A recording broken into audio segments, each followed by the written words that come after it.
नमस्कार दोस्तों, ocean network में आपका स्वागत है। अब चुनावी मौसम है और चुनावी मौसम में आप प्रधानमंत्री नरेंद्र मोदी को तो जानते ही हैं। हर रोज उनकी 2-2, 3-3 रैलियां होती हैं, अलग-अलग राज्यों में होती हैं। और बृहस्पतिवार को भी बिहार में जमुई में भी रैली थी, उसके बाद पश्चिम बंगाल भी पहुंच गए। और उनकी जो व्यस्तता है, उनकी जो ऊर्जा है, वो उनके विरोधियों को भी परेशान रखती है और जो उनके सहयोगी हैं, उनमें तो एक अलग तरह की ऊर्जा का एक तरीके से संचार कर देती है। आज बात करेंगे हम जमुई रैली की।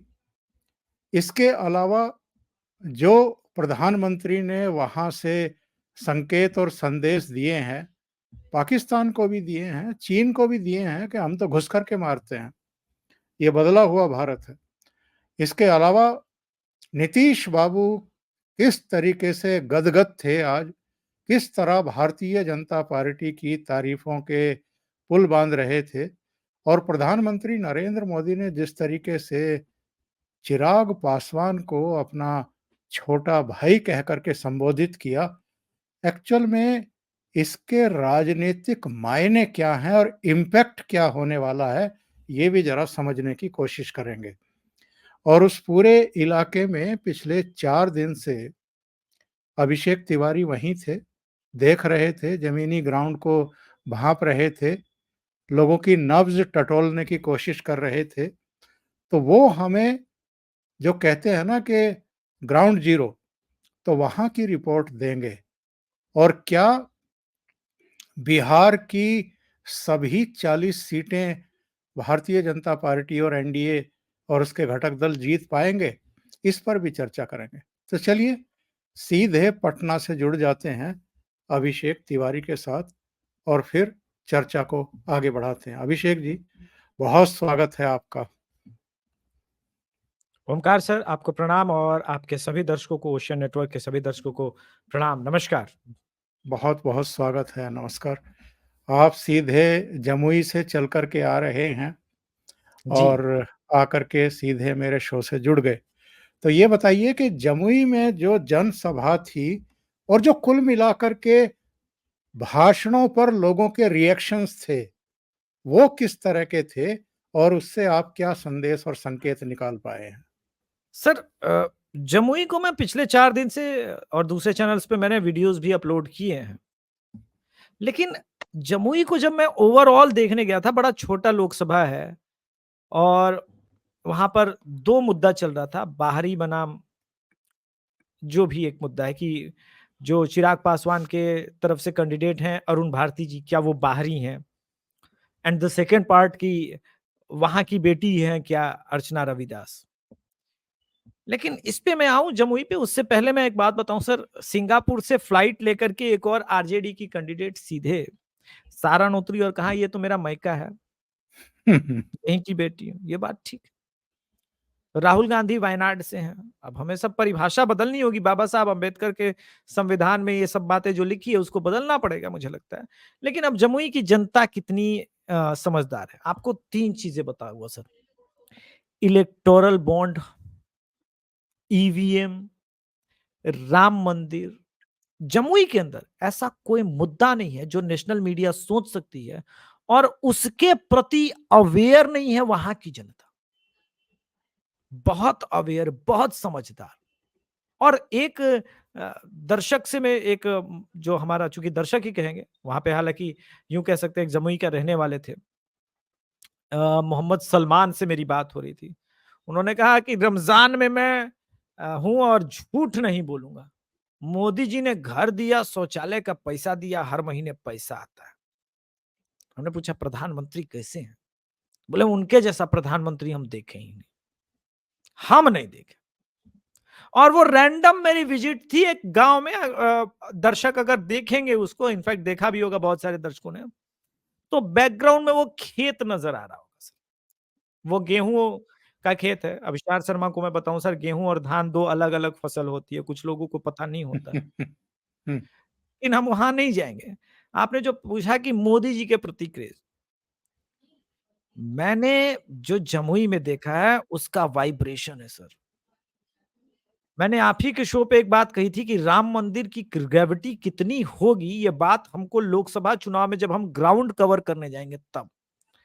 80 साल का बूढ़ा हो या 18 साल का युवा, राम मंदिर बनने के बाद जो वो गर्व से कह रहा है कि एक ने तो मुझसे पूछ लिया जब मैं थोड़ा-सा राजद के लिए पूछ रहा था कि अरे तेजस्वी अच्छा नहीं लगते, तो बोला आप हिंदू हैं कि मुसलमान हैं जी? ऐसे इसी टोन में। मैंने बोला नहीं, मैंने तो बताया मेरा नाम अभिषेक तिवारी है। तो बोला आपको गर्व नहीं हुआ कि एक मोदी जी ही आए तो आप गर्व से सर उठा के घूम रहे हैं। ये जमुई के अंदर सर अलीपुर की बात है। वहाँ पर ये सुनने को मिल रहा है। मोदी जी ने मुझे गौरवान्वित किया है, मैं भारतीय हूँ इस बात का मुझे अब गौरव प्राप्त हुआ, राम मंदिर मिला। ये सब मुद्दे हैं सर, कोई लाख इग्नोर करे पर ये जमुई के अंदर मुद्दे। मैंने पूछा कि अरुण भारती, चिराग पासवान के प्रति आपका क्या नजरिया है? उन्होंने बोला कि जब लोकसभा में आए थे, रामविलास जी तो कह रहे हैं कि जमुई को 2 सांसद देके जा रहे हैं और बहुत सारा काम किया उन्होंने चिराग पासवान ने बहुत सारे काम किए, केंद्रीय विद्यालय भी खुलवाया, रेलवे के लिए अलग से अ एक पूरा का पूरा कॉरिडोर बनवा रहे हैं वो, ताकि वहाँ पे कनेक्टिविटी और बेटर होती जाए। बहुत सारा काम किया है, हॉस्पिटल के लिए ज़मीन दिलवाई है।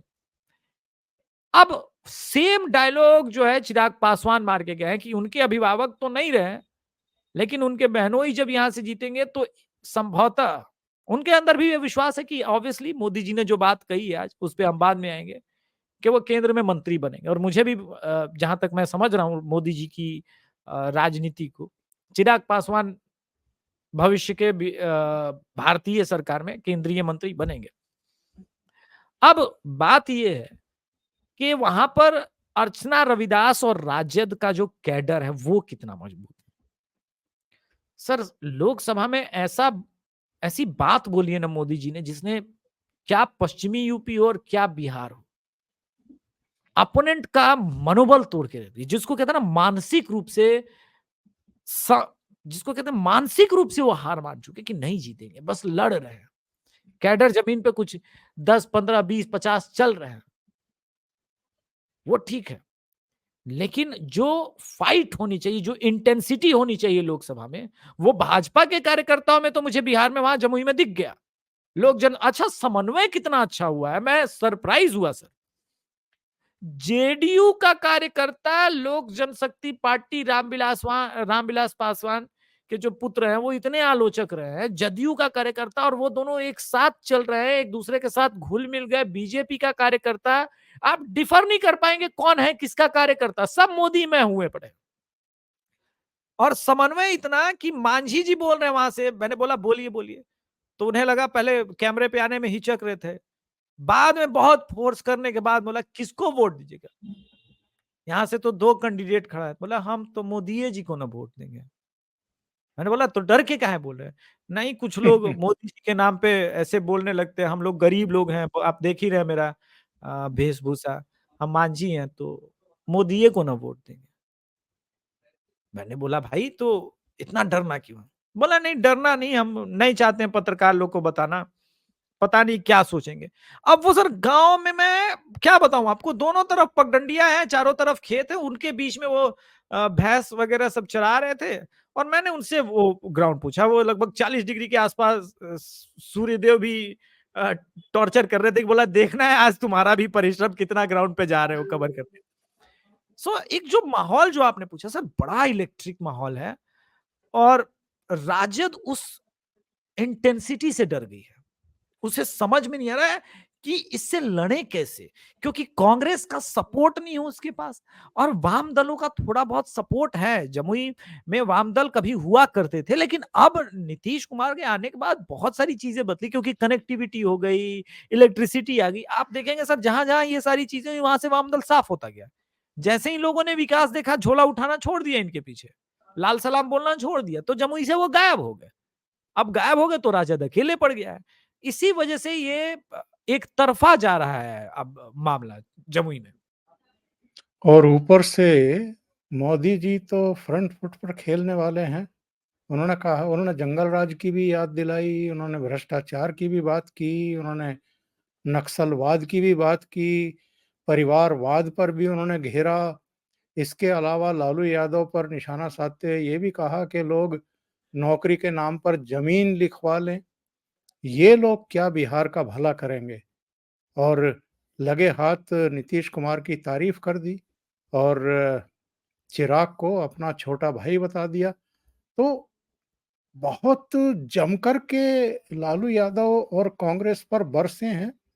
नक्सलवाद, भ्रष्टाचार, ज़मीन लिखवा ली नौकरी के बदले, ये सब दुखती रग हैं इनकी। देखिए न, आज जब मोदी जी आ रहे थे तो ठीक-ठाक गर्मी पड़ रही थी। एक 80-82 साल की बुजुर्ग महिला होंगी, 80 से तो कम नहीं होंगी। बड़ी मुश्किल से डंडियों से उस भीड़ से उनको लोग कुछ लोग ये बिठा रहे थे। हम माइक लगा के पूछे कि माता कहाँ? अरे एक बार मोदी को देखना चाहते हैं बेटा। मैम माता जी आप तो इंदिरा का भी ज़माना देखिए। बोले नहीं-नहीं मोदी जैसा कोई आया ही नहीं। राम मंदिर बनवा दिया। हम गए अयोध्या में, हम सोच रहे धन्यवाद कैसे दें। तो लोग बोला रैली में मत जाओ, बहुत भीड़ है ये। बोले कि एक बार दूरे से मोदी जी को देख लेंगे तो धन्य हो जाएँगे। अब आप इसको क्या कहेंगे? सिर्फ वोटर कहेंगे ओमकार सर? आपने इतने सालों तक पत्रकारिता की है, वरिष्ठ पत्रकार रहे हैं। ये सिर्फ वोटर का सेंटिमेंट थोड़ी ना है। ये कुछ और सेंटिमेंट है। अब लोग इसको जो नाम देना चाहें, लेकिन ये वोटर का सेंटिमेंट नहीं है। ये सेंटिमेंट है कि मोदी जी के अंदर उनको दिखता क्या है। खैर मोदी जी स्टेज पर आए और जैसे ही स्टेज पर आए हैं, ऐसा लगा कि मतलब आप किसी स्टेडियम के अंदर बैठे हो और एकदम चौके छक्कों की बारिश हो रही है और हर बात पे जो तालियां बजती है ना, वो एटमॉस्फियर था। खैर मोदी जी शुरू होते हैं और शुरू होने के साथ इंडिया पाकिस्तान को ले आया, नीतीश कुमार की प्रशंसा की, जंगल राज को ले आए। लेकिन जब असली में आया कि भाई अरुण भारती के लिए वोट मांगना, बड़ा स्मार्टली बोल गए कि जो चिराग पासवान यहां से सांसद रहे हैं पहले, मेरे छोटे भाई हैं। इनके पिता के साथ मेरे बहुत अच्छे मित्रवत संबंध रहे हैं और अब ये लोग बिहार को आगे ले जाएंगे।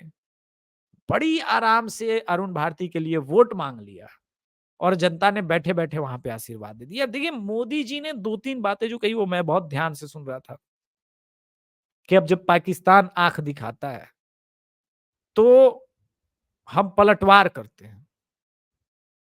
यूएस में नहीं जाते, जो उनका एक पेटेंट ये है। एक्चुअली में जमुई की जनता यही सुनना भी चाहती थी। जो मैंने कहा कि चूंकि मैंने 3 दिन से 4 दिन से घूम रहा हूं तो वो जो अपने आप को गौरवान्वित महसूस करते ना, तो उनको वो सुनना था कि मोदी जी जो राम मंदिर और ये सब अब बना चुके हैं तो आगे इनके पास क्या-क्या विजन है। तो 3 ट्रिलियन इकोनॉमी हो गया, बढ़िया बिहार का विकास की बात करें, नीतीश कुमार की प्रशंसा की। अब वो कितनी प्रशंसा सही है, गलत है वो तो हम बाद की बात करेंगे कभी। लेकिन जो समन्वय और सिंक्रोनाइजेशन था पहले चरण का, उसके बाद वो बंगाल निकल गया।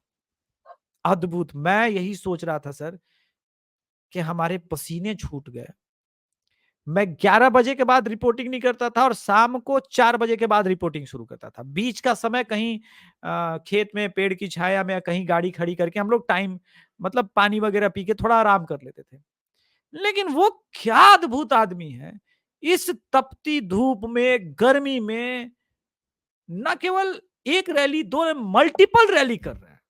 अभी आप जब नवादा की, औरंगाबाद की और पूर्णिया वगैरह की बात करेंगे भविष्य में जब प्रश्न आएँगे, हम बात करेंगे कि देखिए कहाँ लैग हो रहा है। अभी तक महागठबंधन की एक ज्वाइंट रैली किसी भी, आप भी तो जमुई लड़ रहे हैं, आप भी तो नवादा, औरंगाबाद लड़ रहे हैं ना।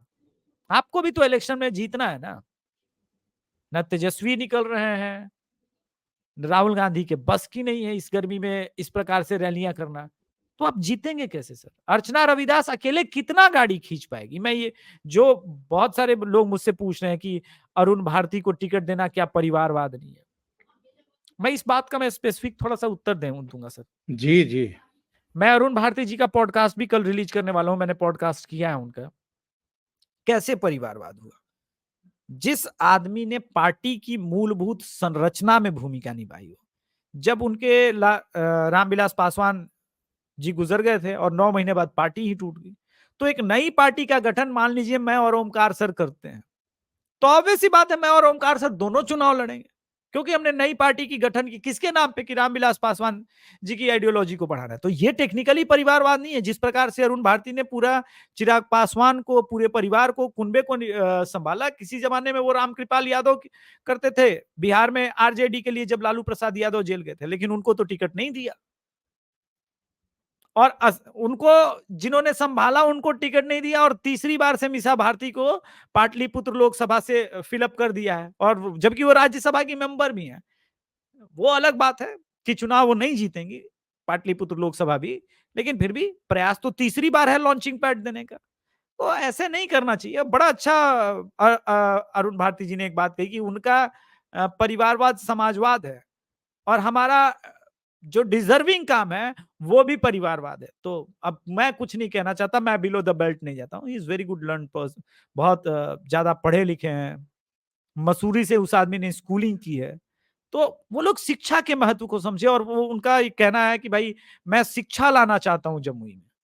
अब ऑब्वियस सी बात है, आपके पास कोई विजन नहीं है। आप कह रहे हैं मोदी हटाओ, और सामने वाला कह रहा है शिक्षा शिक्षा देंगे। आप कह रहे हैं मोदी हटाओ, सामने वाला कह रहा है 5 ट्रिलियन इकोनॉमी देंगे। आप कह रहे हो मोदी हटाओ, सामने वाला बोल रहा है कि भाई हम लड़ाई झगड़ा समाप्त करके देश में सबको समृद्ध बनाएंगे। आपके पास विजन नहीं है, और उसी विजन की वजह से आप देखिएगा सर, जनता कनेक्ट नहीं कर रही है। आपने पप्पू यादव के साथ क्या किया? ठीक है, मैं पप्पू यादव का आलोचक हूं सर, मैं भी आलोचक हूं, लेकिन जो पप्पू यादव के साथ आरजेडी ने किया, उसका उत्तर तो आप भी जानते हैं और दर्शक भी जानते हैं कि वो क्यों किया गया। ये आज मैं कीर्ति आजाद का भी बयान पढ़ रहा था। वो कह रहे थे कि 2019 में ठीक यही घटना मेरे साथ हुई है जो पप्पू यादव के साथ हुई है। तो कोई कांग्रेस में अगर आ भी रहा है, हालांकि हम जानते हैं कि पप्पू यादव की पत्नी तो ऑलरेडी कांग्रेस में थी, तो ये कोई नई घटना परिघटना और नहीं है कि छत्तीसगढ़ से पप्पू राज्यसभा यादव। की मेंबर भी है। जी जी। तो लेकिन आप किसी को बुलाएं, आप किसी को इशारों में ही सही एश्योरेंस दें कि आपको टिकट मिलेगा, और उसके बाद आप ये खेल कर दें, कभी कीर्ति आजाद के साथ, कभी पप्पू यादव के साथ, कभी संजय निरुपम के साथ, वैसे ही पार्टी डूबी पड़ी है। तो अगर आप ऐसे कार्यकर्ताओं के लिए नहीं अड़ेंगे तो आपकी पार्टी का तो भट्टा बैठ जाएगा। आज दोपहर में ओमकार सर जब मैं शो कर रहा था तो मैंने एक लाइन बोली थी कि आपके किए हुए बुरे कर्मों का फल तो इसी जन्म में भोगना है। तो 2006, 7, 8, 9 हमने कांग्रेस की नीचता की पराकाष्ठा देखी है सनातन धर्म के प्रति। अब हम कांग्रेस को अपनी आंखों के सामने बर्बाद होते देखे। अशोक चौहान के क्या, आज गौरव वल्लभ ने जो चिट्ठी लिखी है वो हर कांग्रेसी को, हर भाजपाई को, हर एक देशवासी को पढ़ना चाहिए कि किस प्रकार से सनातन धर्म के विरोध में जाते जाते, देखिए पता है ओमकार सर, ये लेफ्टिस्ट पत्रकारों के चंगुल में फंस गई। इन्हें लगता है कि ये लोग भी कुलदीप नैयर, खुशवंत सिंह हैं और ये लोग फिर से हमारी सरकार बनवा देंगे। अरे उस वक्त एडिटोरियल में उन्हीं का लेख छपता था, उन्हीं को लोग जानते थे, उन्हीं को समझते थे। आज ओमकार चौधरी सर का 2 चैनल है, यूट्यूब पे आते हैं, फेसबुक पे आते हैं, जेडी आता है, अभिषेक तिवारी आते हैं, और ऐसे मल्टीपल अजीत भारती, न जाने कितने चैनल, अविनाश सिंह, बहुत सारे चैनल है, कितना मैं ये कह रहा हूं कि सब आते हैं, और हम लोग हर एक शो पे विश्लेषण करते हैं, बताते हैं कि कहां क्या कांग्रेस की मूर्खता है, गलतियां है। कांग्रेस तब तक रिवाइव नहीं हो सकती जब तक ये खान मार्केट गैंग और वाम, एक्चुअली कांग्रेस वामपंथी हो गई है। इसका भी उत्तर मुझे जमुई में मिला, ये मैं बताना भूल गया। घाक कांग्रेस समर्थक मिला। मैंने उससे पूछा वोट किसको दोगे, बोला राजद को दूंगा। बोला मोदी कैसे लगते, बड़ा बड़ा अच्छा प्रधानमंत्री है। मैंने बोला फिर वोट क्यों नहीं दोगे, बोला मैं मजबूर हूं। मैंने बोला कि अच्छा चुनाव कौन जीतेगा, तो उसने बड़े आराम से कहा कि मोदी जी 400 सीट जीत जाएंगे। मैंने पूछा फिर दिक्कत क्या है, क्यों नहीं कांग्रेस जीत रही है, तो बोला कि सेवा दल खत्म हो गया, सेवा दल की जगह आरएसएस ने ले ली।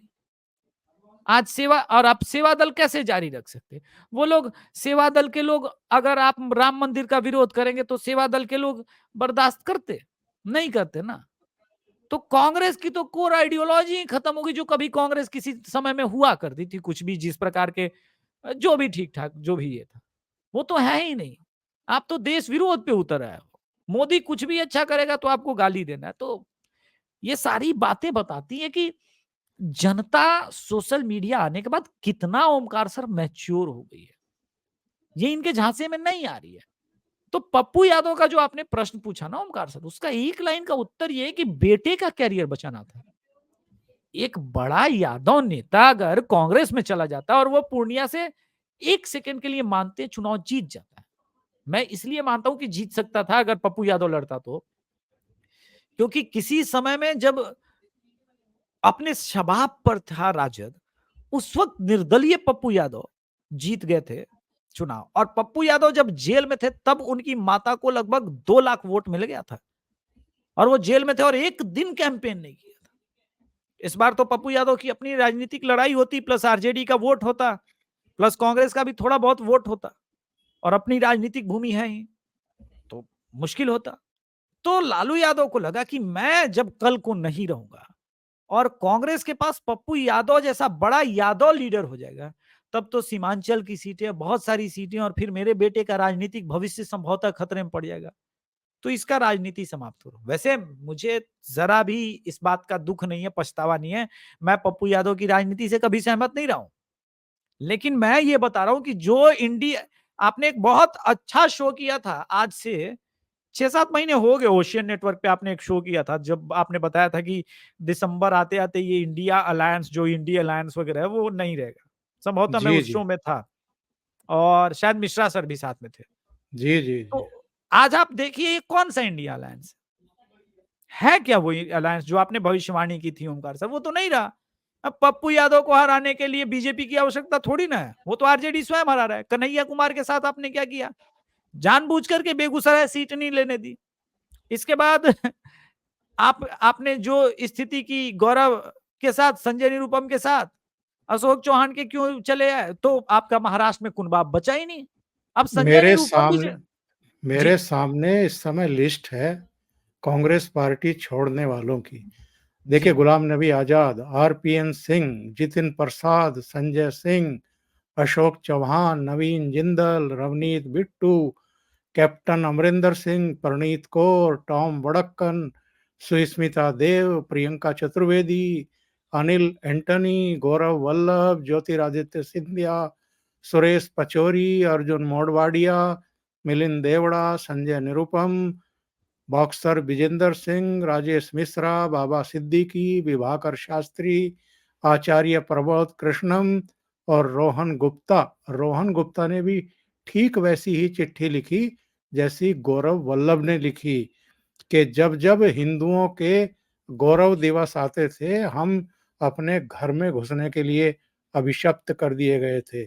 कब तक हम इस शर्मिंदगी में और समाज से कट करके जिएं? कब तक हम सनातन के खिलाफ जो है अलग थलग पड़े समाज में? तो इन्होंने एक तरीके से पार्टी का भट्टा बैठाने का जैसे ठान लिया है, ठेका ले लिया है, और शायद बाद में बस राहुल गांधी, प्रियंका वाड्रा वाड्रा का कुनबा और सोनिया गांधी ही बचेंगे। देखिए बड़ा मुश्किल है सर कांग्रेस का रिवाइव होना। मैं तो आपके भी दर्शक जानते हैं, अभिषेक तिवारी शो बहुत सारे आपके दर्शक देखते हैं। मैं तो कब से ये भविष्यवाणी कर रहा हूँ कि इस बार 44 भी नहीं जीतेगी। 44 से 54 पहुंची, इस बार बिलो 44 रहेगी। अब वो 40 होता है, 39 होता है, 35 होता है, भगवान जाने। क्योंकि आप लोअर लेवल कहाँ तक, कांग्रेस, सिर्फ ये कांग्रेस का डाउनफॉल सीटों में नहीं है। कांग्रेस नैतिक रूप से इतनी पतित हो गई है ना। आज मैं ट्विटर पे स्टॉक्स में जो इन्वेस्ट किए हैं, राहुल गांधी की जो लिस्ट आई है, वो मैं देख रहा था। यहां तो बड़ी समझदारी से आपने स्टॉक्स में इन्वेस्ट किया। फिर आप उद्योगपतियों को गाली भी देते हैं। अच्छा, फिर आप ये भी कहते हैं कि कोविड के बाद ये सब बंद हो गए। अरे भाई, बंद हो गए तो इन स्टॉक्स ने, व्यापारी अगर परेशान है तो इन स्टॉक्स ने इतना मल्टीबैगर आपको रिटर्न कैसे दिया, 300-300%, 400-400% का? उसमें तो आपने प्रॉफिट दिखाया है ना। इन कंपनियों में जो लगभग 12-13 कंपनियों में आपने इन्वेस्टमेंट किया, और अगर वो मल्टीबैगर रिटर्न दे रहे हैं पिछले 1 साल में, इसका मतलब मोदी सरकार ने अच्छा काम, यहाँ बिजनेस के लिए अच्छा माहौल है। तो यही राहुल गांधी की समस्या है।